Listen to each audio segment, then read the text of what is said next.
কেমন আছেন আপনারা সবাই? আজকে আবারও লাইভে চলে আসলাম একটু বেশি সময় নিয়ে। সাম্প্রতিক সময়ে অত্যন্ত জরুরি একটি বিষয় নিয়ে আজকে কথা বলবো। ইদানিং করোনা শনাক্তের হার বাড়ছে, আপনারা সবাই জানেন। সেই সাথে পাল্লা দিয়ে বাড়ছে হাসপাতালে মৃত্যুর সংখ্যা। এই যে মৃত্যুর সংখ্যা বাড়ছে, আপনারা যদি একটু খেয়াল করেন, হাসপাতালে এই মৃত্যুর সংখ্যাগুলো কিন্তু ঠিক এমন সময়টি হচ্ছে 50%, যদি আমি বলি বেশি মৃত্যু হচ্ছে 24 ঘন্টার মধ্যে, অর্থাৎ হাসপাতালে রোগী পৌঁছানোর 24 ঘন্টার মধ্যে 50% রোগী মারা যাচ্ছে। যারা মারা যাচ্ছে তাদের মধ্যে এই সমীক্ষা। এখন বিষয়টি আসলে কি, আমরা যদি একটু অ্যানালাইসিস করি, বিষয়টি হচ্ছে হাসপাতালে এমন সময় রোগী পৌঁছাচ্ছে যখন আমাদের হাতে যেসব ট্রিটমেন্টগুলো রয়েছে সেগুলো দিয়ে রোগীকে আর তার লাইফটা সেভ করা যাচ্ছে না। তাহলে আজকের জরুরি বিষয় কি, কখন আমি জরুরিভাবে রোগীকে হাসপাতালে নিয়ে যাব। করোনা রোগী, এই কথাটি বলতে গেলে প্রথমে কিন্তু আমাদের জানতে হবে যে কখন আমি রোগীকে আমলে নেব, অর্থাৎ রোগীর কোন কোন উপসর্গ দেখে আমি চিন্তিত হয়ে যাব যে আমাকে কিন্তু রোগীর করোনা হতে পারে বা করোনা হচ্ছে, আমাকে কিন্তু টেস্ট করতে হবে এবং পরবর্তী ধাপগুলো। তো আমরা এখন যে ডেল্টা স্ট্রেইন বা সামনে যে ল্যামডা আসছে, এই সবগুলো যদি অ্যানালাইসিস করি, একটা বিষয় আসছে যে জ্বর একবার হোক, একদিন হোক, এক বেলা হোক, আমাদেরকে অবশ্যই অবশ্যই আমলে নিতে হবে। জ্বর হলে কিন্তু এখন আর অবহেলা নয়। আগে কিন্তু আমরা এরকম দেখেছি যে অ্যাসিমটোমেটিক অবস্থায়, অর্থাৎ কোনো সিমটম নেই, 7 দিন পরে সেরে গেছে, 14 দিন পরে সেরে গেছে। এখনকার জ্বরগুলো কিন্তু যাদের সিমটম নেই দ্রুত সারছে না। জ্বর আসার 10 থেকে 12 দিনের মধ্যে খুবই অ্যালার্ট থাকতে হবে এবং যে উপসর্গগুলো আপনারা সবাই জানেন, জ্বর, সর্দি, কাশি, গলা ব্যথা, অরুচি, ডায়রিয়া, এখন যে যে বিষয়গুলো আছে সব বিষয়গুলো কিন্তু আমাদেরকে আমলে নিতে হবে। ঠিক কখন এই বিষয়গুলো আপনাকে টেস্ট করে নিতে হবে, টেস্ট করে জানতে পারবো আমি যে কি অবস্থায় আছে। ঠিক কখন আমি রোগীকে হাসপাতালে নিয়ে যাব, খুব সহজ ভাষায় 5টি পয়েন্টে বুঝিয়ে বলার চেষ্টা করছি।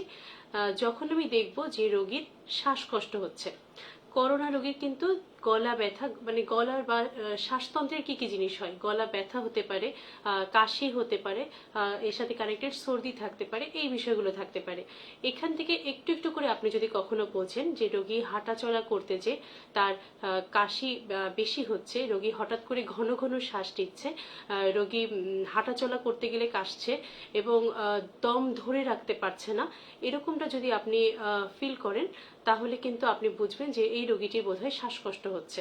এবং অনেক সময় দেখতে পারেন যে রোগী বাথরুম থেকে এসে দম ছাড়তে পারছে না, বা কোনো একটা জায়গায় জোরে হেঁটে সিঁড়ি ভেঙে উপরে উঠে এসছে, তার দম হাঁপাতে হাঁপাতে খেয়াল করতে পারছে না, তখন কিন্তু আপনি এটাকে বুঝে নেবেন যে এই রোগীর কিন্তু শ্বাসকষ্ট হচ্ছে। এই রোগীকে কোনোভাবেই বাসায় আর ট্রিটমেন্ট দিবেন না। দ্বিতীয় কথা, এটি গেল 1 নাম্বার। দ্বিতীয় কথা হচ্ছে অক্সিজেন স্যাচুরেশন। এইখানে ওটা পরে আসি, আগে প্রথমে বলে আসি, পালস অক্সিমিটার এখন কম বেশি নাম জানে না এমন কেউ নেই, কম বেশি সবাই পালস অক্সিমিটারের নাম কিন্তু আমরা জানি। পালস অক্সিমিটারে যদি আমাদের 92 এর কম চলে আসে অক্সিজেনের ঘনত্বটি, তখনই আমি অ্যালার্ট হয়ে যাব এবং কোনোভাবে এই রোগীকে আমি বাসায় রাখবো না। আমি যে 92 এই ওয়ার্ডটি বলছি, এটা কিন্তু আমাদের national guideline on clinical management of COVID-19 patient এর 9th যে সংস্করণটি আছে, 9ম সংস্করণ, সেখান থেকে বলছি। আচ্ছা, এখন যদি পালস অক্সিমিটার 92 নিচে আসে, আপনি যদি গর্ভবতী মা হন, আপনার ক্ষেত্রে কিন্তু 92 না, আপনার ক্ষেত্রে 94 নিচে নেমে গেলেই আপনি অ্যালার্ট হয়ে যাবেন এবং এই রোগীকে আপনি অবশ্যই অবশ্যই হাসপাতালের দিকে মুভ করাবেন। এখন আপনারা জানেন যে কয়েকদিন আগে আমাদের খুরশিদ আলম স্যার, আমাদের ডিজি স্যার বলেছেন যে গ্রামাঞ্চলে কিন্তু 50%-এর বেশি রোগী এখন গ্রামাঞ্চলে করোনা রোগী। তাহলে গ্রামাঞ্চলে তো পালস অক্সিমিটার নেই, আপনি সুদূর কয়রা বা সুদূর সাতক্ষীরা আশাশুনি উপজেলায় তাদের ঘরে ঘরে নিশ্চয়ই পালস অক্সিমিটার নেই, সে কিভাবে বুঝবে? সে শ্বাসকষ্টর বিষয়টা বুঝবে, ঘন ঘন শ্বাস নিচ্ছে এটা বুঝতে পারবে, এবং যদি সে দেখে রোগীর এই শ্বাসের সাথে জিহ্বা ঠোঁট এগুলো নীল হয়ে আসছে, তাহলে সে বুঝবে, যেটাকে আমরা মেডিকেল সায়েন্সে আমরা বলে থাকি আমাদের সায়ানোসিস হচ্ছে। এই বিষয়গুলো দেখে সে কিন্তু বুঝতে পারবে যে এই রোগীর অক্সিজেনের ঘনত্বটা কমে গেছে।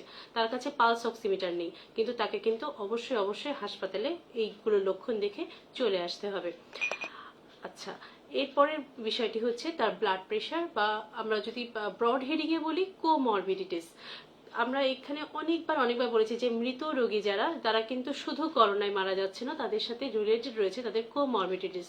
But what are the comorbidities?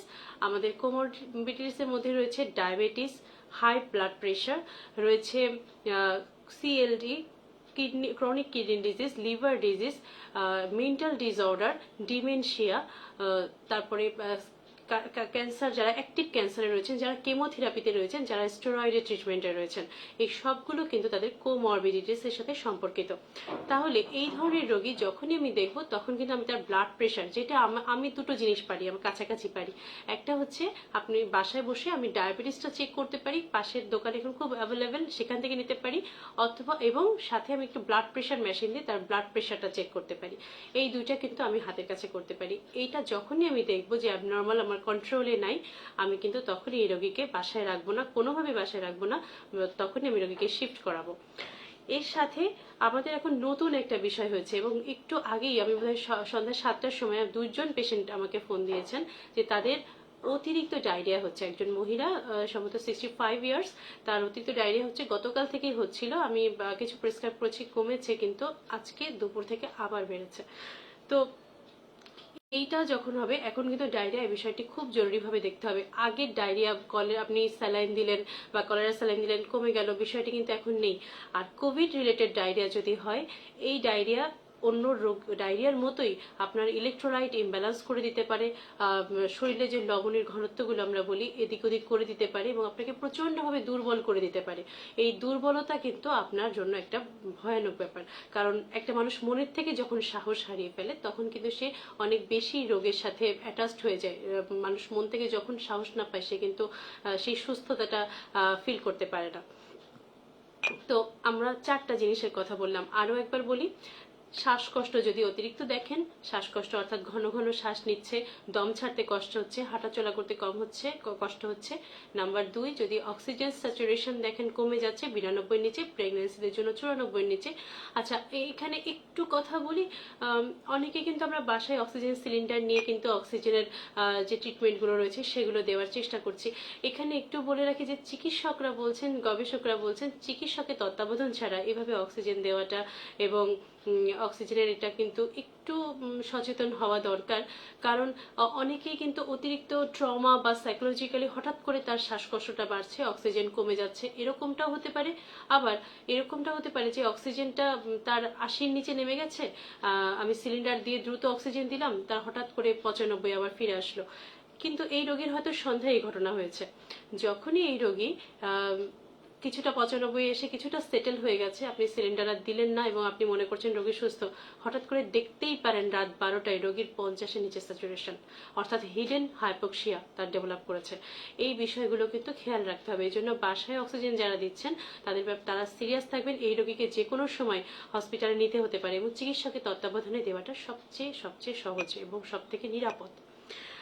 তো আর 3 নম্বরে বলেছি 3 নম্বরে বলেছি কোমরবিডিটিস, যে ডায়াবেটিস, হাই প্রেশার, এগুলো আপনার হাতে যেটুকু আছে এটুকু আপনি চেক করে নিয়ে আপনি দ্রুত রোগীকে হাসপাতালে নিয়ে যান। এবং 4 নম্বরে বলেছি যে ডায়রিয়া, অতিরিক্ত ডায়রিয়া যদি হয়, এই বিষয়গুলো। এবং একটি মজার ব্যাপার হচ্ছে, প্রচুর প্রশ্ন হচ্ছে, আমি অবশ্যই আসবো, সবার প্রশ্নের উত্তর আমি সবসময় দিয়ে থাকি, সেগুলোতে আসবো। একটা বিষয় হচ্ছে রোগীর স্যাচুরেশন নিয়ে একটা কথা বলতে চাই। রোগীর যে স্যাচুরেশন, এটা কি ভয় পেয়ে বাড়ছে নাকি অরিজিনালি রোগীর বাড়ছে, এর একটা সহজ পদ্ধতি আছে। যদি রোগীকে আপনি 5 মিনিট হাঁটান, 5 মিনিট হাঁটানোর পরে যে পালস অক্সিমিটারে যদি আপনি স্যাচুরেশনটি দেখেন, এরপরে যে স্যাচুরেশনটি আপনি পাবেন, এটি কিন্তু যদি ফল করে, তাহলে আপনি বুঝবেন যে সত্যিই রোগী কিন্তু স্যাচুরেশন ফল করেছে। এই জন্য হাঁটানোটি একটি খুব সহজ বিষয়, এবং এর মাধ্যমে আপনি অ্যাকুরেট স্যাচুরেশনটা পেতে পারেন বলে আমার সিনিয়র স্যাররা এবং আমার গবেষক যারা আছে তাদের স্টাডি থেকে আমি পেয়েছি। তো এই কয়েকটি বিষয় ছিল। এইটা ছিল করোনা মানে আমাদের কিন্তু এখন ডেডিকেটেড হাসপাতাল 4টি খুলনাতে, এবং হাসপাতালে সিট কম বেশি পাওয়া যাচ্ছে। তো আমাদের কিন্তু খুব খুব সিরিয়াসভাবে বয়স্ক, স্পেশালি বয়স্ক যারা, গর্ভবতী যারা, এবং যারা এই শ্বাসকষ্ট বা স্যাচুরেশন কম বা কোমরবিডিটিস বা ডায়রিয়াতে ভুগছেন, তাদেরকে কোনোভাবেই বাসায় নয়, কোনোভাবেই বাসায় ট্রিটমেন্ট দেবেন না। জ্বর আসার সাথে সাথেই অ্যালার্ট হন, টেস্ট করান, অথবা 10 থেকে 12 দিন আপনি নিজে একেবারে কোয়ারেন্টাইনে থেকে নিজেকে অবজার্ভ করুন। অবজার্ভে যদি এই কয়েকটি তথ্য পান, তাহলে আপনি অবশ্যই অবশ্যই হাসপাতালে যান। হাসপাতালে যে আপনাকে যে থাকতেই হবে করোনা রোগীদের ভিতরে, এমনটা কিন্তু নয়। ডাক্তার আপনাকে দেখে, আপনাকে পরীক্ষা করে সে কিন্তু ছেড়ে দিতেই পারে, সে কিন্তু আপনি কিন্তু বাসায় আবার ফিরে আসতেই পারেন 1 ঘন্টার মধ্যে। তাই ভয় পাওয়ার কোনো কথা নেই, আমাদের কিন্তু হাসপাতালে যেতে হবে। কারণ আপনি যদি 1 সপ্তাহ পরে যান, ততক্ষণে আপনার শরীরে যদি আরো কলকবজা, আরো দুর্বল হয়ে যায়, তখন কিন্তু আপনাকে বাঁচানোটা হাসপাতালের পক্ষে, এইচডিইউ বলেন, আইসিইউ বলেন, হাজার সাপোর্ট বলেন, আমাদের জন্য কষ্ট হয়ে যায়। আমরা কোনোভাবেই চাই না একটি মৃত্যু বাড়ুক, এবং সেজন্য যতটুকু সচেতনতা, সেটুকুর জন্য আজকের লাইভ। আর এইটি ছিল আজকের লাইভের মূল কথা। এর সাথে আরো 2-3টে কথা আমি বলবো, যেটা খুবই বার্নিং। একটা হচ্ছে, আমি শেয়ারও করেছিলাম পেজে, আপনারা সবাই আমাকে ভীষণ ভালোবাসেন, অনেক সুন্দর সুন্দর মানে ব্যাখ্যা আমাকে দিয়েছেন, অনেক সাপোর্ট দিয়েছেন। যে গত সপ্তাহে কিন্তু একজন করোনা রোগী আমার সামনেই এসে পড়েছে, এবং তিনি গোপন করে এসেছেন। এবং আজকেও সন্ধ্যার সময় যে পেশেন্টটি আমাকে ফোন দিয়েছিলেন, উনিও বললেন যে করোনায় তো হয়েছে, কি এমন, আমি একটু একটা হাসপাতালে যে একটু ডায়রিয়া স্যালাইনটা নিয়ে আসি। কিন্তু করোনা রোগীকে যে কোনো সাধারণ হাসপাতালে যে আপনি কি ডায়রিয়ার কলেরা স্যালাইনটি দিতে পারবেন? এটা কি সম্ভব? এর আপনি চারপাশের যারা আপনার আছে, যারা আপনাকে নার্সিং করবে, আপনি সবাইকে এফেক্ট করছেন না? আপনি যে যানবাহনে উঠছেন, সেই ইজি বাইক চালকের, তার কি ফ্যামিলি নাই? তাহলে আমার তো মনে হয় যে আপনি আর সবাইকে, আপনি নিজে যেমন এন্ডেঞ্জার হচ্ছেন, ওই সবাইকেই আপনি সেই এন্ডেঞ্জারে একটা অবস্থায় ফেলছেন।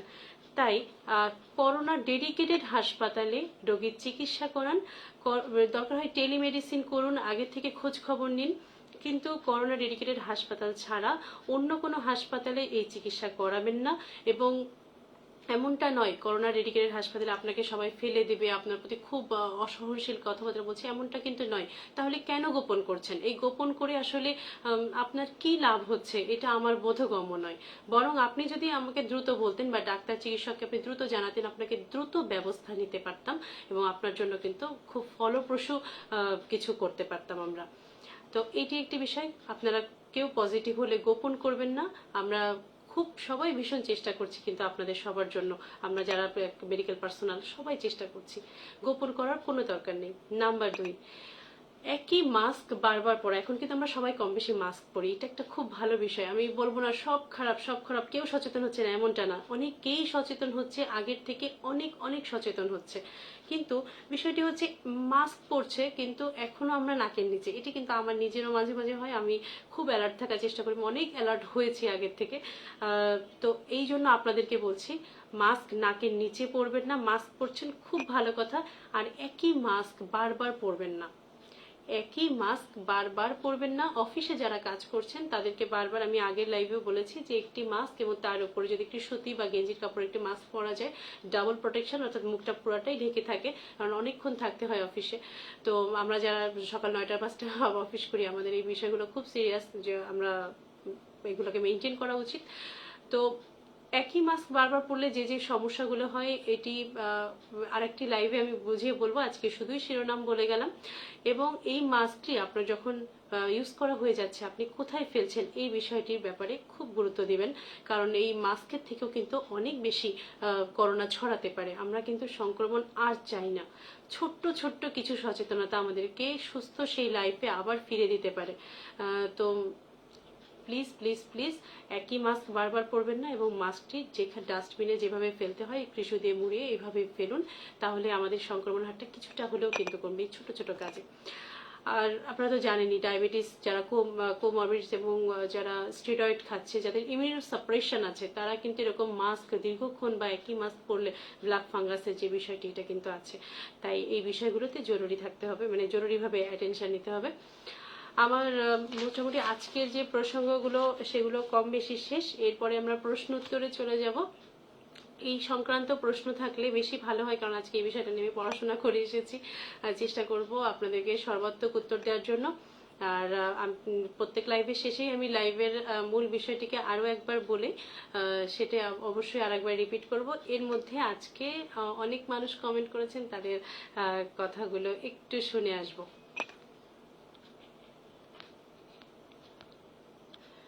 জি, কাজী নজরুল ইসলাম আছেন, সুন্দর পরামর্শ। হিনা সামাদ আম্মা দেখছেন, শুভরাত্রি। আবদুল্লাহ জুবাইর আছেন আমাদের সাথে। তাহলে কখন হাসপাতালে রোগী নিয়ে আসবো? হ্যাঁ, আমি এতক্ষণে বলেছি। আবদুল্লাহ জুবাইর সাহেব, আপনি নিশ্চয়ই বুঝতে পেরেছেন। তহিদুল ইসলাম, শুভ সন্ধ্যা, ধন্যবাদ। আদিত্য প্রতিমা আপুর সাথে আছি, আমার সবসময় ওয়েল উইশার, অনেক ধন্যবাদ। শাওন শিকদার, ডিউটিরত অবস্থায় আছি, আপনাকে শুনবো বলে অপেক্ষা ছিল। ও, অনেক ধন্যবাদ, অনেক ধন্যবাদ। আপনারা কিন্তু গ্রেট, অনেক গ্রেট একটা কাজ করছেন, স্যালুট। বিদ্যাসাগর, অনেক ধন্যবাদ বন্ধু, তুমি আমার সাথে আছো। রানী ইসলাম, কেমন আছেন? নোভা জামান আছেন। ম্যাম, এখন কি ভ্যাকসিন রেজিস্ট্রেশন করা যাচ্ছে না? আমি সারাদিন ট্রাই করছিলাম আজ।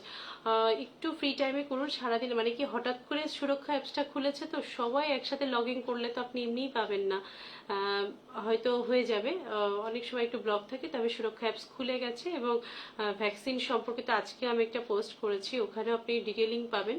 আর এরপরে যদি আরও প্রশ্ন আসে আবার আসবো। আমি ভ্যাকসিন নিয়ে কিছু কথা বলবো, কারণ প্রচুর মানুষের ভ্যাকসিন নিয়ে আসলে কোয়ারি আছে, আমি কথা বলবো এই বিষয়টা। শাকুল মিয়া, আচ্ছা শাকুল মিয়া, ওয়ালাইকুম আসসালাম, সিলেট থেকে দেখছি। খুব ভালো লাগছে, আমি কখনো সিলেটে যাইনি, সিলেটে যাওয়ার ভীষণ ইচ্ছা রয়েছে। খুব ভালো লাগলো আপনি আমার সাথে আছেন, আমাদের সাথে আছেন। আমার ফুপি দেখছে, মমতা হেনা, থ্যাংক ইউ ফুপি। করোনা আপডেট পাই না, আচ্ছা। এম এম হুসাইন ভাই, অনেক ধন্যবাদ। করোনা আপডেটটা আমি সবসময় এখানে দিতাম, কিন্তু আসলে প্রতিনিয়ত সংখ্যা বাড়তে বাড়তে এই সংখ্যার চাপ আমি আমার আসলে আপনাদেরকে এই চাপগুলো আর দিতে চাই না, কারণ প্রতিদিন মৃত্যুর সংখ্যা বাড়ছে, প্রতিদিন আক্রান্তের হার বাড়ছে। এটা একটা, কিন্তু এই সংখ্যাগুলো দেখতে দেখতে একটা সময় একটা ডিপ্রেশন চলে আসে। আমি যখন এইগুলো শুরু করেছিলাম তখন হচ্ছে হঠাৎ করে বাড়ছিল, এই জন্য আমি সচেতনতার জন্য শুরু করেছিলাম, কিন্তু এটা এখন একটা এমন হয়ে গেছে, গা শোয়া হয়ে গেছে। এই জন্য আমি আপাতত এগুলো দিতে চাচ্ছি না। একটু কমুক, একটু 100-র দিকে কমুক, 500 থেকে 300 থেকে 100-র দিকে কমুক, আমি আবার এটা শুরু করব। আমি আমি চাই যে করোনাকে আতঙ্ক না, ভয় না, আমরা সহজভাবে সমাধান করি। সেই জন্যই আসলে আপডেটটা কিছুদিন দিতে চাচ্ছি না, তবে আবার দিব যদি সেরকম কিছু হয় আপনাদেরকে জানাতে অবশ্যই দিব। টিকার ব্যাপারে বিস্তারিত বলবেন না? আচ্ছা। আব্রাহাম তুহিন ভাই, আসলে টিকা অ্যাস্ট্রাজেনিকা আমরা দিয়েছি, এখন আসছে না। যারা অ্যাস্ট্রাজেনিকার প্রথম ডোজ দিয়েছেন, দ্বিতীয় ডোজের জন্য একটু অপেক্ষা করতে হবে।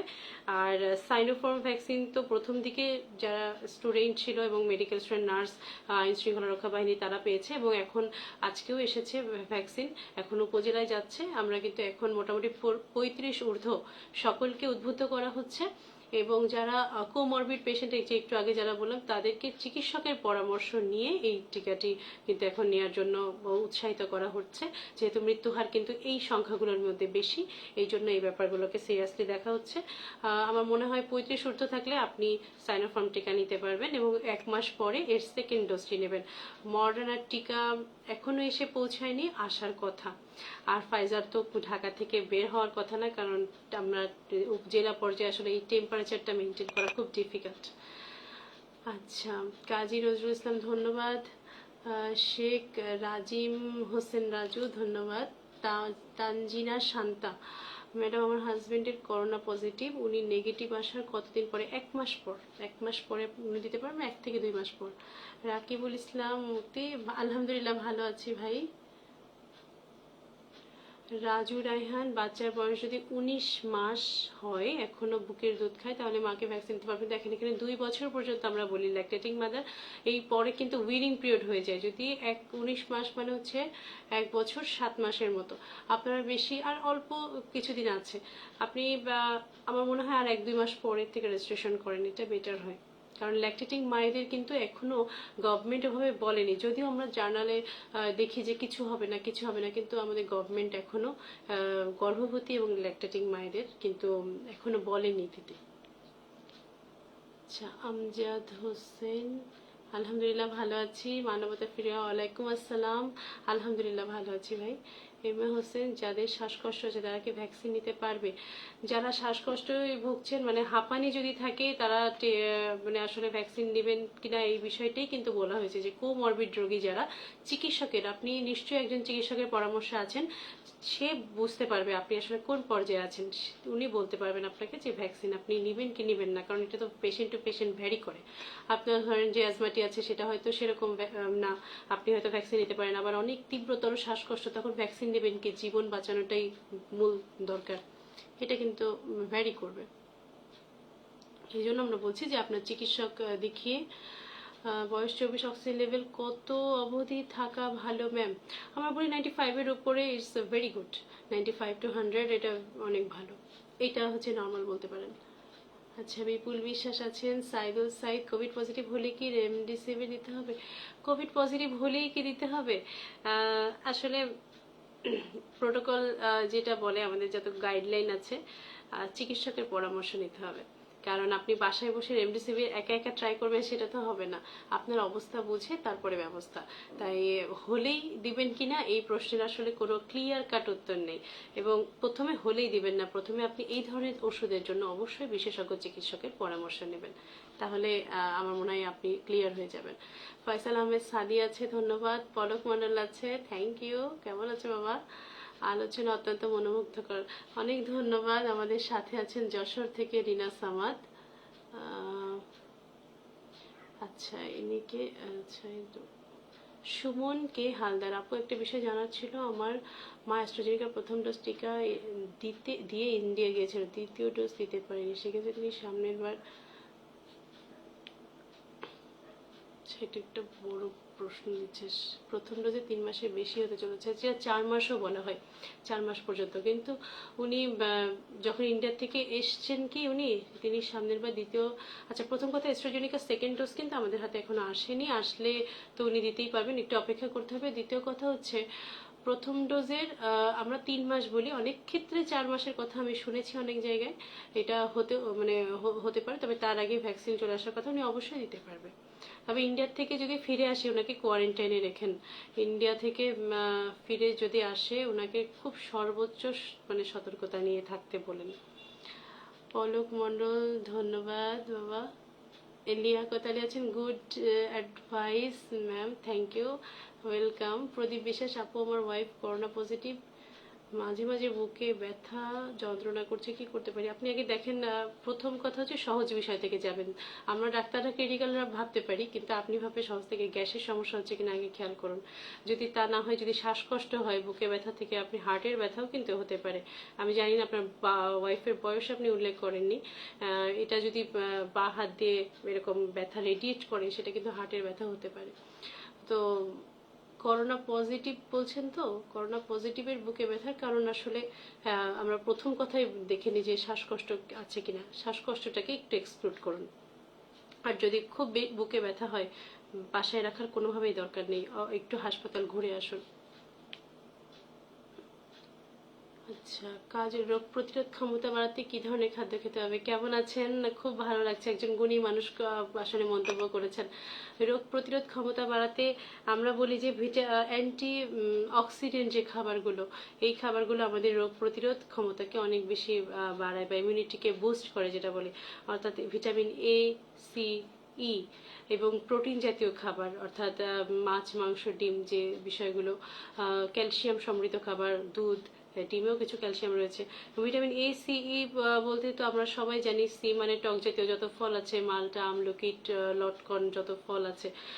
তারপরে ভিটামিন ই রয়েছে আমাদের বিভিন্ন মাছের তেলে রয়েছে ভিটামিন ডি। আচ্ছা, ভিটামিন ডিও খুব বেশি রোগ প্রতিরোধের জন্য। আমাদের কিন্তু অনেককেই আমরা দেখছি করোনা রোগে vitamin D capsule, D rice খাচ্ছে, একভাবে খাচ্ছে। কারণ বাংলাদেশের মানুষের এবং মেয়েরা বেশি দুর্বল থাকে, কারণ বাংলাদেশের মেয়েদের সেই এক্সপোজার থাকে না, সানলাইটের সেই এক্সপোজার থাকে না। ভিটামিন ডি কিন্তু সানলাইট থেকে আমাদের স্কিনে তৈরি হয়, তো আমাদের স্কিন যেহেতু সেই এক্সপোজারটা পায় না, আমাদের প্রত্যেকটা মেয়েরই কম বেশি কিন্তু ভিটামিন ডির একটা ডেফিসিয়েন্সি থাকে। তো সেই হিসেবে ভিটামিন ডির মানে কিছু আমরা খাবার খাই, কিছু ওই ক্যাপসুল দিয়ে আমরা পূরণ করার চেষ্টা করি। এবং ভিটামিন এ তার জন্য তো যত মলা ঢেলা মাছ রয়েছে, যত সবুজ শাকসবজি রয়েছে, এই সব কিছু আপনাকে মানে রোগ প্রতিরোধ ক্ষমতাগুলো বাড়াবে। তবে করোনা ভাইরাসের সময় যদি আমি করোনার কথা বলি, এই সময় এত অরুচি আসে, আমরা তখন একটু জিঙ্ক বা খনিজ সমৃদ্ধ খাবারগুলো খেতে বলি। অনেক সময় আমরা জিঙ্কের একটা ট্যাবলেট সাজেস্ট করি মুখের রুচি একটু আসার জন্য, এবং বলি যে একটু টক ফলগুলো খেতে, লেবু চিপে 3 বেলা ভাত খেতে, এইগুলো আমরা একটু বলি। কিছুটা মনের শান্তি, কিছুটা তো কাজ হয়। ধন্যবাদ আপনাকে করার জন্য, প্রশ্নটি করার জন্য। নাজমুল ম্যাম, আমার হাই প্রেশার আছে, বাট ম্যাক্সিমাম টাইমে কন্ট্রোলে থাকে, মাঝে মাঝে প্রেশার দেখা যায়, যার জন্য বাইজোরান 5/20 খায়। তিনি কি ভ্যাকসিন নিতে পারবেন? তার জন্য কি সেফ? আচ্ছা, মাঝে মাঝে আপনি নিশ্চয়ই একজন ডাক্তারের পরামর্শে খাওয়াচ্ছেন বাইজোরান 5/20। আপনি সেই ডাক্তারের পরামর্শ নিন। এবং বর্তমানে কি অবস্থা আছে, যদি ওনার প্রেশার, আপনার আম্মুর বয়সটা বলেননি, প্রেশারটা যদি 120/80 নিচে থাকে, সবসময় একদম কন্ট্রোলে রয়েছে, আপনার দিতে কিন্তু কোনো প্রবলেম নেই। আচ্ছা, আমার মতে মহাসেন হাওলাদার, অবশ্যই আমার মনে হয় স্বাস্থ্য সেবাকে সহজ করে দেওয়া উচিত। এবং স্বাস্থ্য সেবার যে ধাপগুলো আছে, আমরা দেখি যে অনেক কিছুই খুব সহজে মানুষের কাছে পৌঁছাচ্ছে না। একটা মানুষকে স্বাস্থ্য সেবা পেতে গেলে অনেকগুলো ধাপ যেতে হচ্ছে। মনে হয় কিছু কিছু জায়গাগুলো খুব সহজ করার দরকার, সেই জন্যই আসলে লাইভ করা। KM Sabbir Hossain Raj, good night, thank you. Rafiqul ইসলামকে ধন্যবাদ, খুব ভালো লাগলো। এটা কি ঔষধ খেতে হবে রোগ প্রতিরোধ? এই যে আমি বললাম, জিঙ্ক ট্যাবলেটটা আপনি খেতে পারেন রোগ প্রতিরোধের জন্য। ভিটামিন ডি রাইজ, এই ক্যাপসুলটা খেতে পারেন, আমার ওই আলোচনার মধ্যে ছিল। এইগুলো আপনি খেতে পারেন। আর তবে খাবার খেয়ে বেশি আসলে মানে করা ভালো, এগুলো ওষুধ খেয়ে আসলে খুব বেশি যে হয় এমনটা না। ভিটামিনের আছে, এ থেকে বি পর্যন্ত ভিটামিনের ক্যাপসুলগুলো পাওয়া যায়, একটা বোতল পাওয়া যায়, এগুলো খাওয়া যেতে পারে। আচ্ছা, তারপরে গুরুত্বপূর্ণ তথ্য এত সুন্দর করে গুছিয়ে অবস্থা, থ্যাংক ইউ সো মাচ। আচ্ছা, আমাদের সাথে আছেন পলাশ নড়াইল থেকে, খুব ভালো লাগলো, ধন্যবাদ, অনেক ধন্যবাদ। আচ্ছা, সুজিত দাস, যাদের আগে SMS আসছে কিন্তু টিকা দেয়নি, তারা কি নতুন রেজিস্ট্রেশন করতে হবে? না, নতুন রেজিস্ট্রেশন আসলে করার দরকার নেই। আপনি ওইটাই নিয়ে যে আপনার সেন্টারে একটু কথা বলে দেখুন যে ওনারা আসলে কি বলছেন। আচ্ছা,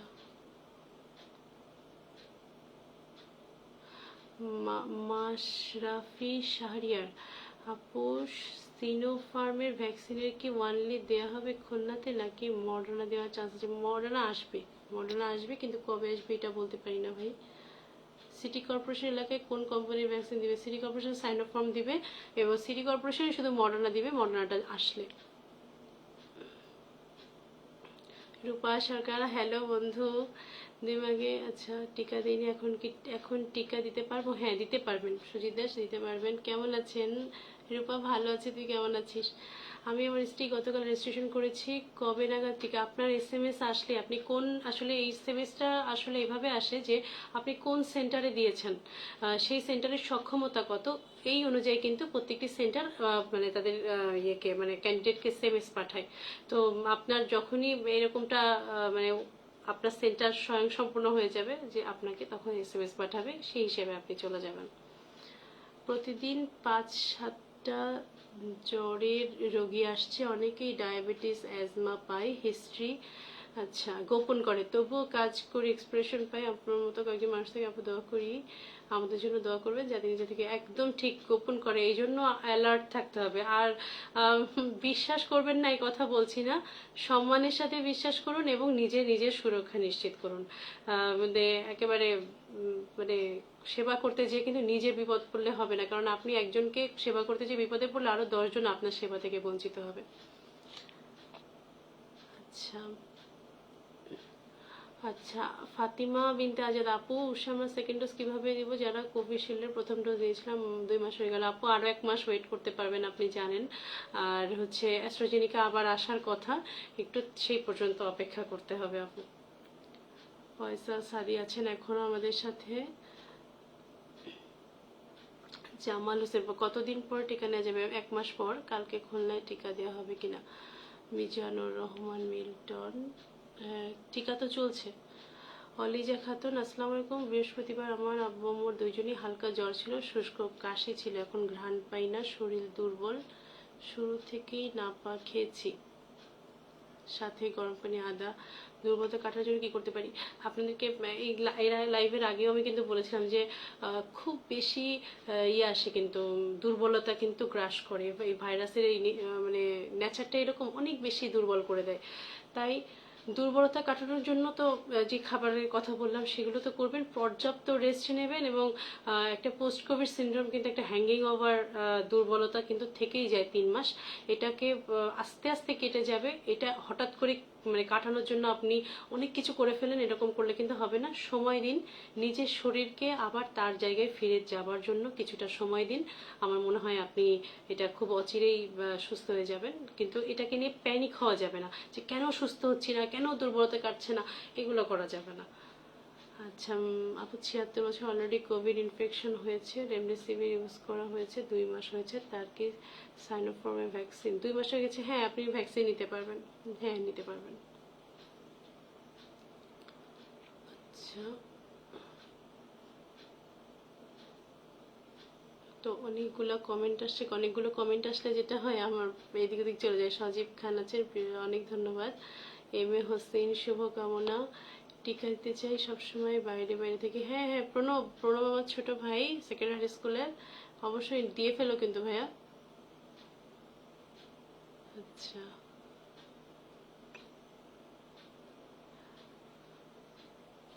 প্রসেন, প্রসেন রয়েছেন, কিন্তু আমি তো পড়তে পারছি না, কোথায় গেল? আচ্ছা, র্যাপিড টেস্ট কি বেসরকারি? শরীফুল ইসলাম, বেসরকারিভাবে ইম্পোর্ট করে সকল ডায়াগনস্টিক সেন্টারগুলোতে পৌঁছাতে পারলে অবশ্যই। একটা সময় দেখবেন এই টিকা দেখবেন মানে বাজারে ওই ইয়ে ওষুধ দোকানগুলোতে পাওয়া যাচ্ছে, কিটও এরকম পাওয়া যাচ্ছে। এরকম দিনটা সামনে আসবে বলে বিশেষজ্ঞদের মতামত। ডায়াগনস্টিক কেন, সব জায়গায় আপনি কিট পাবেন, হয়তো এরকম দিনটা আসছে। তো আপাতত যে কিটগুলো আমরা গভর্নমেন্টভাবে পাই এগুলো সরকারিভাবেই চলছে, বেসরকারিভাবে হয়তো শুরু হবে। আমরা চাই বেশি বেশি শনাক্ত হোক সবাই। শনাক্ত সংখ্যা বাড়ছে, আমি কিন্তু যে খুব হতাশ, খুব এরকম না। বিষয়টা কিন্তু এরকমও যে হিডেন ছিল, এগুলো সব মানে লুকিয়ে ছিল, সেই জিনিসগুলোকে আক্রান্তের হার মানে বেড়ে, বা বলেন যে শনাক্তটা সঠিক শনাক্ত হয়ে আমরা বুঝতে পারছি যে আমাদের চারপাশের অবস্থাটা কি, এটাও কিন্তু আমার জন্য জানাটা জরুরি। যে আমি জানলাম আমার পাশে কোনো সমস্যা নেই, কিন্তু আমি একটা ভুল পদক্ষেপ নিয়ে ফেললাম, এটা কিন্তু আসলে কোনো দরকার নেই। আচ্ছা, আমার মনে হয় সবার প্রশ্নগুলো একই রকম, আমি একটু এগিয়ে যাই। আচ্ছা, হাসান মালা, টিকা দেওয়া কমপ্লিট হলে তার মেয়াদ কার্যকারিতা কতদিন থাকে? আমার জানা মতে আপনি কোভিশিল্ড যদি দিয়ে থাকেন 2 বছরের মধ্যে আপনার আর দ্বিতীয়বার টিকা দেওয়া লাগবে না। আর অনেকে বলে থাকেন যে 4 থেকে 6 মাস।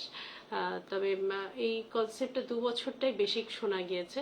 তবে কোভিডের নিয়ে প্রত্যেক দিনই কনসেপ্ট চেঞ্জ হচ্ছে।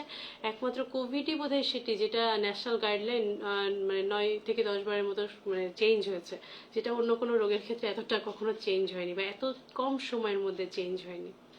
ধন্যবাদ আপনাকে প্রশ্ন করার জন্য। আচ্ছা,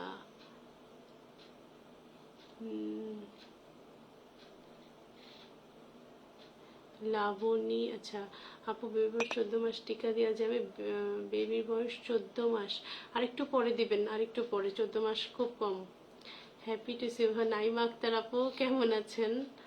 হাফসা রুমি, আমার বান্ধবী, প্রথম ডোজ দেওয়া হয়েছে, এখন নতুন করে যদি আবার নিবন্ধন করি তাহলে কি ক্ষতি হবে?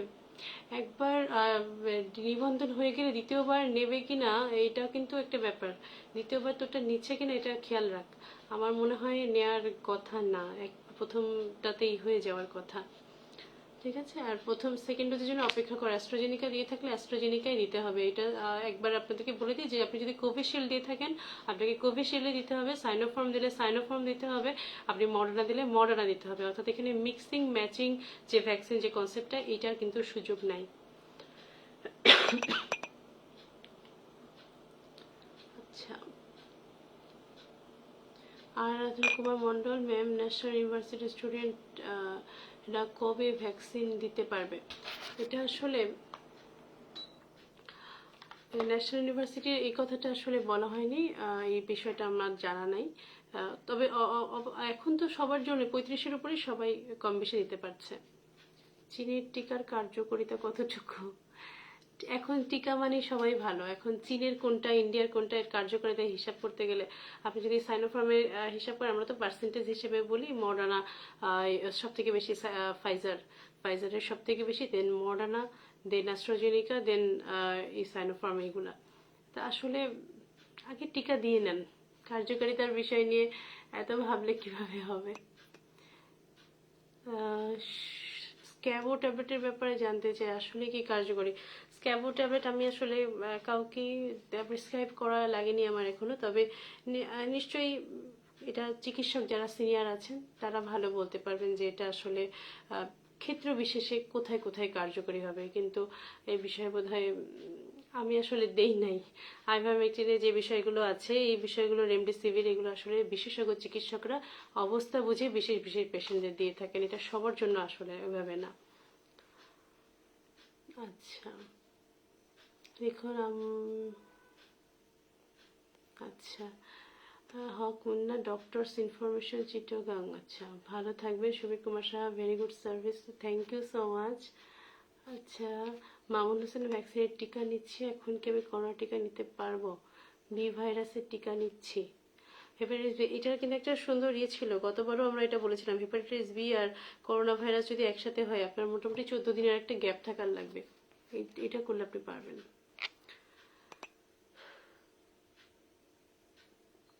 আচ্ছা টিকা নেওয়ার পর কন্টামিনেটেড হওয়ার রিস্ক, মানে আক্রান্ত হওয়ার রিস্ক কি? টিকা, আপনি টিকা নিলেও যথাসম্ভব স্বাস্থ্যবিধি মেনে চলতে হবে, এই কথাটি যদি আপনি বুঝতে পারেন তাহলে পুরোটা ক্লিয়ার। যে টিকা নেবার পরও স্বাস্থ্যবিধি মানতে হবে, অর্থাৎ কোনো টিকা আপনাকে 100% সুরক্ষা দেবে না। সুরক্ষা আপনাকে মাস্ক দিতে পারে, 100% টিকা দিতে পারবে না। তাহলে আপনি আসলে বুঝতে পারবেন যে কন্টামিনেট। হ্যাঁ, এবং মজার ব্যাপার হচ্ছে অনেকে কিন্তু টিকা নিচ্ছে, টিকা নেওয়ার 7-8 দিন পরে হচ্ছে। এর মানে আপনি বুঝলেন কি যে আমার টিকা নেওয়া হয়ে গেছে কিন্তু আমার 7-8 দিন পরে হতো, আমি টিকা একদমই কাজ করছে না। বিষয়টা এমন না, আপনার যে ভাইরাসটি আপনার শরীরে ঢুকেছে সেটা হয়তো 2 সপ্তাহ আগেই ঢুকেছে। সে যখন মানে আপনার শরীরে কাজকর্ম শুরু করছে তার মানে ওই মিন টাইমে হয়তো আপনি ভ্যাকসিন নিয়েছেন, কিন্তু ভ্যাকসিন তো তার মানে ভাইরাস তার কাজ আগেই শুরু করে দিয়েছে, সেই হিসেবে হতে পারে। অর্থাৎ ভাইরাসের একটা ইনকিউবেশন পিরিয়ড থাকে, সেই ইনকিউবেশন পিরিয়ডের মধ্যে হয়তো আপনি ভ্যাকসিন নিয়েছেন কিন্তু ভাইরাস অ্যাক্টিভই আছে আপনার শরীরে, সেইভাবে কিন্তু আক্রান্ত হতে পারে। আচ্ছা এটা গেল, মনে হয় অনেকের কথাই আমি বলেছি। আচ্ছা সবারটা পড়তে পারছি না, অনেক বেশি দেখতেছি আজকে। আমি কি, আচ্ছা আপু ভালো আছেন? হ্যাঁ রূপসা অঞ্চল, আলহামদুলিল্লাহ ভালো আছি ভাই। Kayum Haque Dalim, thanks a lot dear আপু, the situation give, thank you so much ভাই।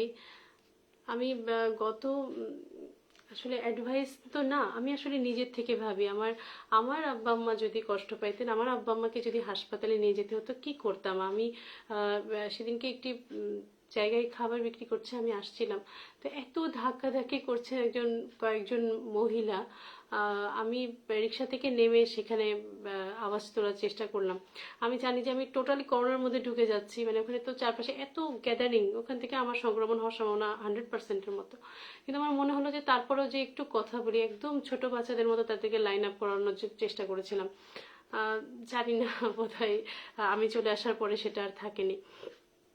আমার কথা অ্যাডভাইস হিসেবে নেবেন না, এগুলো আসলে আমাদেরই কথা। আপনি এই কথাটি আরেকজনকে পৌঁছে দিন, সে আরেকজনকে পৌঁছে দিক, এইভাবে এইভাবে আমরা সবাই আসলে এক জায়গায় একটা সুস্থ পরিবেশ আবার ফিরে পেতে চাই। ধন্যবাদ, অনেক ভালো থাকবেন। ডালিয়া পারবেন ম্যাম, আমি আবু নাসের হাসপাতালে, কোথায় গেল, রেজিস্ট্রেশন করেছি 6 তারিখে কিন্তু আজও। আচ্ছা আপনাদের কিন্তু এখনও টিকার কেন্দ্র হিসেবে ওইভাবে ইয়ে হয়নি, মানে অ্যাক্টিভ হয়নি। আপনি সিটি কর্পোরেশনের সাথে কথা বলুন, আশা করি ওনারা আপনাকে একটা গুড সলিউশন দিতে পারবে। সম্ভবত ভ্যাকসিন যখন আরও বেশি অ্যাভেলেবেল হবে আবু নাসেরকে ওপেন করা হবে, তখন আপনার SMS আসবে। আবু নাসেরটা একটু দেরি হওয়াটাই কথা। সুস্থ থাকুন, পড়াশোনায় অনেক ধন্যবাদ। আচ্ছা আপনাকে অনুমতি দ্বারা আপনাকে শেয়ার করে দিচ্ছি। না না, শেয়ার করে দিন, কোনো সমস্যা নেই। আমি স্বাস্থ্যের কথা বলছি এবং স্বাস্থ্যের কথা বলতে পছন্দ করি। আমি চাই আমার এই একটি কথা থেকে, মানে এই এতগুলো কথা, এই হিবিজিবি অনেক কথা আপনাদের সাথে শেয়ারের মধ্যে একটা কথার থেকেও যদি একটা মানুষ উপকৃত হয়, আমার কাছে না এটাই অনেক বড় সার্থকতা। আমার কোনো লাভ নেই, কোনো কিছু নেই। আমি এই সময়টি শুধুই দিয়েছি যে কিছু ভলান্টারি কাজ করা উচিত, কিছু মানসিক শান্তির জন্য করা উচিত। সবই যে এই পৃথিবীতে আর্থিকভাবে করতে হবে এমনটা কিন্তু নয়। কিছু কাজ কিন্তু নিজের মনের মানে ভালো লাগার জন্য করা উচিত।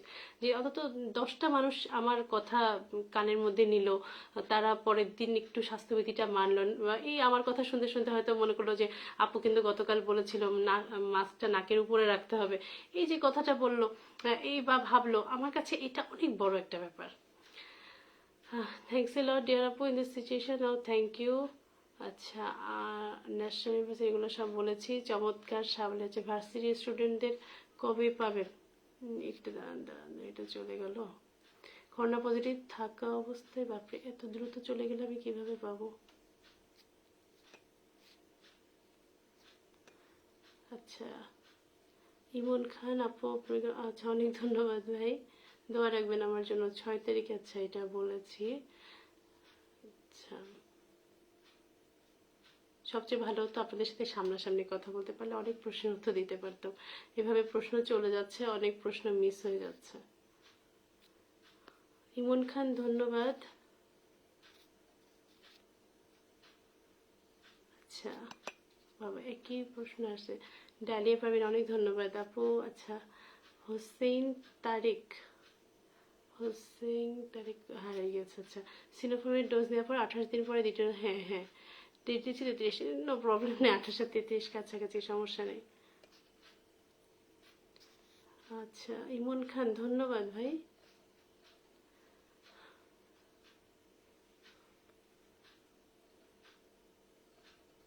আচ্ছা, একই, হ্যাঁ কেমন আছেন আপু? আলহামদুলিল্লাহ আমি ভালো আছি।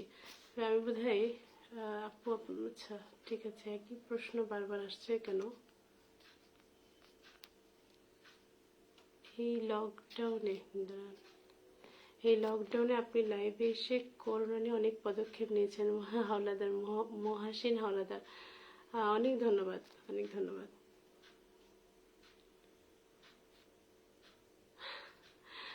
আচ্ছা ঠিক আছে, আবার দেখতে চাই, হ্যাঁ আবার দেখবেন। আমার মনে হয় প্রশ্নোত্তর পর্ব আজকে এখানেই শেষ হোক। আমি প্রায় 15-20 মিনিট প্রশ্নোত্তর পর্বেই আছি। তো আবারও একটু মনে করিয়ে দিই সবাইকে যা যা বলছিলাম, এবং খুব ভালো সাড়া পেয়েছি সবার কাছ থেকে আজকেও। খুবই খুবই ভালো লাগে যখন আপনারা অন্তত 10 জনও যদি আমার অনুষ্ঠানটি বা এই মানে পদক্ষেপটি দেখে, আমি খুব খুশি হই। সেখানে আপনারা মাঝে মাঝে 100 মানে 100 জন ছাড়িয়ে যায়, আমার খুব ভালো লাগে। আসলে করোনা পজিটিভ মিথুন বিশ্বাস, 10 দিন হলো, জ্বর ছাড়া কোনো লক্ষণ নেই, অক্সিজেন লেভেল। কবে নাগাদ টিকা নিতে পারবো? আপনি প্রায় 14 দিন পরে একটা টেস্ট করাতে পারেন। যদি আমরা ফলো আপ টেস্টে বেশি উৎসাহিত করি না, 14 দিন পরে আপনি মনেই করতে পারেন যে আপনি কম বেশি সুস্থ। আপনি, আমরা বলি যে নেগেটিভ হবার মানে করোনা একদম শেষ হয়ে গেলে তার 1 মাস পরে আপনি ভ্যাকসিন নিতে পারবেন, 1 থেকে 2 মাস পরে। আর খুব খুব খুশি হলাম যে আজকে কোনো বাজে কমেন্ট এখনো আসেনি, এবং মাঝে একটা দুটো বাজে কমেন্ট আসছিল, আমি খুব আপসেট হয়ে বোধ করছিলাম যে খুব মানে সুন্দর করে সহজভাবে বলতে চেষ্টা করি, তবে এইটা আসেনি, খুব ভালো লাগছে। ইমরান গাজী, খুলনায় কি ফাইজারের টিকা দেওয়া হচ্ছে? না, খুলনায় কেন, সারা বাংলাদেশে কোথাও, ঢাকা বাদে দেওয়া হওয়ার কথা না, দেওয়ার কথা না। কারণ হচ্ছে এইখানে আমি বলেছি যে যে টেম্পারেচারটা আসলে মেনটেন করতে হয়, এটা খুলনায় বা জেলা লেভেলে করার কথা কেউ ভাবছে না, এটা ঢাকায় করা হবে। টিকা কেন্দ্র আপাতত চেঞ্জ করার সুযোগ নেই। ডালিয়া পারবেন, আপনি একটু সিটি কর্পোরেশনের সাথে যোগাযোগ করুন, ওনারা আপনাকে একদম সঠিক তথ্যটি দিতে পারবে। তাহলে আমরা আজকে বিদায় নেব, এবং তার আগে তামিম সর্দার, ভালো আছি আলহামদুলিল্লাহ। কারোর প্রশ্নের উত্তর দিতে পারিনি, সেই জন্য অনেক দুঃখিত। মক্কা থেকে দেখছেন মতিউর রহমান, অসংখ্য ধন্যবাদ। মক্কাবাসীদের, বাংলাদেশিদের পক্ষ থেকে সালাম জানিয়েন, এবং আপনি ভালো থাকেন, খুব আল্লাহ তাআলার ঘরের কাছাকাছি আছেন, আমাদের সবার জন্য দোয়া করেন, আর করোনা মুক্ত থাকেন। আমাদের প্রবাসী যারা আমাদের বাংলাদেশের বহু মানুষ যারা প্রবাসে আছেন তাদের সকলের জন্য অনেক অনেক শুভকামনা। খুলনাতে দেওয়া হচ্ছে, সাইনোফর্ম দেওয়া হচ্ছে এখন। অলরেডি ইনফেক্টেড, রেমডেসিভির দেওয়া হয়েছিল, 3 মাস হয়েছে, এখন কি আর ভ্যাকসিন নেওয়া ঠিক হবে? প্লিজ জানাবেন। আপনি 76+ যদি হয়, 3 মাস হয়ে গেছে, আপনি ভ্যাকসিন নেন। আচ্ছা, রাসেল আহমেদ, আপনাকে ভালো মানুষের উপকার গান। ও, আপনি আমার গান শুনেছেন, আমি একটু একটু গান করি, থ্যাংক ইউ। যারা কমেন্ট করে তারা আচ্ছা আচ্ছা, শাওন শিকদার, থ্যাংক ইউ। 200, আচ্ছা। এইটা কিন্তু একটু খেয়াল রাখতে হবে, সদর হাসপাতাল সেন্টার দেওয়ার সময় দেখবেন সদর হাসপাতাল দিচ্ছেন নাকি খুলনা মেডিকেল কলেজ হাসপাতাল দিচ্ছেন। আমরা 250 বেড বলি খুলনা মেডিকেল কলেজ হাসপাতালকে, আর সদর বলি হচ্ছে 250 শয্যা বিশিষ্ট জেনারেল হাসপাতালকে। অর্থাৎ যদি আপনি আপনার সেন্টারে দেখেন 250 শয্যা বিশিষ্ট জেনারেল হাসপাতাল, এটার মানে হচ্ছে সদর। আর যদি দেখেন যে খুলনা মেডিকেল কলেজ হাসপাতাল, ওইটাই হচ্ছে আপনাদের সেই মৌখিক 250 বেড, যেটি এখন 500 বেড হয়ে গেছে। আচ্ছা, তানিম সর্দার, পুরো লাইভটা দেখলাম, খুব ভালো লাগলো, থ্যাংক ইউ সো মাচ। এটুকুই আসলে আমার প্রাপ্তি, এটুকুই আমার ভালো লাগা, এটুকুই আমার পাওনা আপনাদের কাছ থেকে। তাহলে আজকে আর একবার একটু বলে নিই। আচ্ছা, প্রশ্ন আসতেই আছে না। ছোট বোন বিশ্ববিদ্যালয়ে 3য় বর্ষে পড়ে, মাইল্ড স্ট্রোক হয়েছিল, হিমোরেজ, রক্তক্ষরণ, বিশ্ববিদ্যালয় স্টুডেন্ট হিসেবে এক চীনের সাইনোফর্ম টিকা দিব কি না? আপনি টিকা দিবেন না কেন? আপনার যেটা হয়েছে সেটা কতদিন আগে? বেশ আগে তো, তোর গত 3 বছর আগে। No problem. জব্বার ভাই, কেমন আছেন ভাই? খুব উৎসাহ দেন আমাকে, অনেক অনেক উৎসাহ দেন। একজন আমাদের প্রবাসী বাংলাদেশি এবং অত্যন্ত ভালো মনের মানুষ। মোহাম্মদ টিপু আছেন, best wish doctor, thank you so much for life, thank you so much. আচ্ছা, আমরা আর কমেন্ট নিচ্ছি না, আমরা এবার আবারও একবার মনে করে নিই আজকে আমরা কি বলেছিলাম। আজকে অত্যন্ত জরুরি একটা বিষয় নিয়ে কথা বলেছিলাম, যে কখন আপনি হাসপাতালে পাঠাবেন আপনার করোনা রোগীকে। শ্বাসকষ্ট অতিরিক্ত হলে, স্যাচুরেশন যদি অত্যন্ত কমে যায়, তাহলে আপনার যদি অতিরিক্ত ডায়রিয়া হয়, তাহলে কোমরবিডিটিস, অর্থাৎ প্রেশার কমে যাচ্ছে বা প্রেশার বেড়ে যাচ্ছে, ডায়াবেটিস বেড়ে গেছে, এই ধরনের কোনো কিছু যদি আপনি করোনার পজিটিভ রোগীর পান, আপনি সাথে সাথে তাকে হাসপাতালে নিয়ে যাবেন। এবং যদি আপনি দেখেন পজিটিভ রোগী শুধু নয়, করোনার সাসপেক্টেড রোগী, তাদের ক্ষেত্রেও যদি আপনি এরকম যদি দেখেন স্যাচুরেশন, তাহলে কিন্তু আপনি করবেন। আর জ্বর হোক, 1 বেলা হোক, 2 বেলা হোক, 1 দিন হোক, হাফ দিন হোক, জ্বর হওয়া মাত্রই আমলে নিন, একটু খারাপ লাগা মাত্রই সতর্ক হয়ে যান। এখন যে ডেল্টা চলছে, সেই ডেল্টা ভ্যাকসিন মানে না, সেই ডেল্টা কিন্তু আপনি আমি কাউকে মানে না। তাই আপনি যথেষ্ট সতর্ক হয়ে যান, এবং জ্বর হওয়ার 10 থেকে 12 দিন একেবারেই নিজেকে চেঞ্জ করে ফেলুন, নিজের চারপাশটাকে একদম স্বাস্থ্যবিধি দিয়ে মুড়ে ফেলুন। 5ম দিন থেকে অক্সিজেন স্যাচুরেশন দেখুন, এবং এই যে 4টি-5টি কথা বললাম, এটা হলেই অবশ্যই হাসপাতালে যাবেন। আপনার এতটুকু হাসপাতালে যাওয়া কিন্তু আপনার লাইফ রিস্ককে 90% মতো বাঁচিয়ে দিতে পারে। তাই আপনি খুব দ্রুতভাবে যাবেন, এবং আপনার পরিবারের যারা, আমার মনে হয় এখানে বয়স্ক যারা, তারা হয়তো দেখতে পাচ্ছেন না, আপনি দেখতে পাচ্ছেন, আপনার ঘরে বয়স্করা আছেন, তাদের ব্যাপারে খুব সেন্সিটিভ হন। অনেক মেয়েরা ঘরে থাকেন, তাদের ব্যাপারে সেন্সিটিভ হন, সহিংসতা যেন না থাকে সেই ব্যাপারে সেন্সিটিভ হন। এবং আমি আজকে একটি কথা দেখেছিলাম, হঠাৎ করে আমার এটা মাথায় মনে হলো যে যারা বাসায় আছেন মহিলারা, যারা গৃহকর্ত্রী, হোম মেকার যাদেরকে আমরা বলছি, আজকে কিন্তু পুলিশ প্রশাসন তারাই, তাদের হাতে যে খুন্তিটি আছে সেটাই কিন্তু অনেক বড় দামি। কেন? যে কারণ তারাই ঘরটা পরিষ্কার রাখছে, তারাই করোনা যে হোম আইসোলেশনে যে আছে তার সেই বয়স্ক মানুষটিকে সেবা করছে, তার বাচ্চাটিকে রোজ শেখাচ্ছে এইভাবে হাত ধো, ওইভাবে এটা করো, সেটা করো। বাইরে থেকে তার হাজবেন্ড আসলে তাকে বারবার স্যানিটাইজ হতে বলছে। এই যে একটা মেয়ে, আমরা বাইরের থেকে সবাইকে তো ঘরে ঢোকাচ্ছি, ঘরে কিন্তু আমি পুলিশ প্রশাসন হয়ে কিছু করতে পারছি না, ওইখানে পুরো রাজত্বটা কিন্তু আপনার। তাই আপনারা যারা ঘরে আছেন, যেসব মায়েরা বোনেরা আছেন, তারা সবাই সক্রিয় হন, নারী শক্তি হয়ে জেগে উঠুন। আমি এই বলে আজকের এটা শেষ করব, এবং তার সাথে বলবো যে আপনারা এটাকে লাইক শেয়ার করে দিতে পারেন যদি আপনাদের কাছে ভালো লাগে, যদি পছন্দ হয়, একটা কথাও যদি আমি কাউকে পৌঁছাতে পারি। আর তার সাথে সুরভি হোসেন এখনো আছে, আমার বান্ধবী Monali Malia, thank you so much, কথাগুলো ভালো লাগছে তার। এবং রাব্বি পণ্ডিত আছেন, আমি সবারটা পড়তে পারিনি। যদি কারোর অ্যালার্জি, রফিকুল ইসলাম, আপনার যদি অ্যালার্জির সমস্যা থাকে, টিকা দেওয়া কেন্দ্রে AFI বলে একটা বিষয় আছে, অর্থাৎ আফটার ইফেক্ট, টিকা দেওয়ার পরে আফটার ইফেক্ট। আপনার যদি অ্যালার্জি হয়, সেখানে কিন্তু এইগুলো কন্ট্রোল করার জন্য একটা ইউনিটি আছে। সমস্যা হওয়ার কথা না। তারপরেও দেখেন, যদি খুব বেশি অ্যালার্জি থাকে আপনি একটু বিরত থাকতে পারেন। 9 দিন ব্যাপী পজিটিভ, দুইজনের টিকা ডবল ডোজ সম্পন্ন, দুইজনই ভালো আছে, তবে বাবুদের জন্য টেনশন আছে। 9-3 বছর আমরা বাসাতে থাকি। বাচ্চাদেরকে একটু দূরে দূরে রাখুন কষ্ট হলেও, এবং নিজেরা স্বাস্থ্যবিধি মেনে চলুন। আসলে সবার এরকমটা হয় না, তবু আপনাদের হয়েছে, এটা ব্যাড লাক আমি বলবো না, তবে আশা করি খুব দ্রুত সুস্থ হয়ে যাবেন। কারণ আপনি একটা জিনিস দেখবেন, ভ্যাকসিন যারা নিয়েছে তাদের কিন্তু হসপিটালে যাওয়ার হার অনেক কম এবং মৃত্যু হার তার থেকে বেশি কম। এই জন্য সবাই আমরা এখন বলছি ভ্যাকসিন নিয়ে নিন, ভ্যাকসিন নিয়ে নিন, এবং ভ্যাকসিন নেওয়ার প্রতি সবার সচেতনতা অনেক বেড়েছে, যেটা অনেক ভালো লাগছে। আজকে প্রশ্নের তো 80%ই দেখছি যে ভ্যাকসিন নিয়ে, এই উৎসাহ কিন্তু আমার খুব পছন্দ, ভালো লাগছে। আবার কবে লাইভে আসবো এখনো জানি না, তবে চেষ্টা করবো। আপনারা যদি পছন্দ করেন আসবো, অবশ্যই আসবো কাজের ফাঁকে। আব্দুল সালাম ফাইজাদ, আচ্ছা কালকে খুলনায়, আচ্ছা মিজানুর রহমান মিল্টন, এটা আমার কাছে, আমি তো এখনো খুলনায় কিন্তু টিকা দেওয়া চলছে, এই জন্য আমি এই কথাটা আপনার উত্তরটা বলেছি। নাজমুল ইসলাম, আপনারটা কি বলেছেন আমি দেখি নাই। ঠিক আছে, এটা লাইভের পরে আমি দেখে দিই সবারটাই কম বেশি। ভালো থাকবেন, সুস্থ থাকবেন, করোনা মুক্ত থাকবেন, স্বাস্থ্যবিধিগুলো মেনে চলবেন। একই মাস্ক বারবার নয়, মাস্ক যেখানে ফেলবেন সুন্দর করে ফেলবেন। জ্বরকে আমলে নিন, হাসপাতালে আসুন এতটুকু সমস্যা হলেই। আমরা একটি মৃত্যু আর অতিরিক্ত চাই না। ভালো থাকবেন, সুস্থ থাকবেন, ভালো থাকবেন। শুভরাত্রি।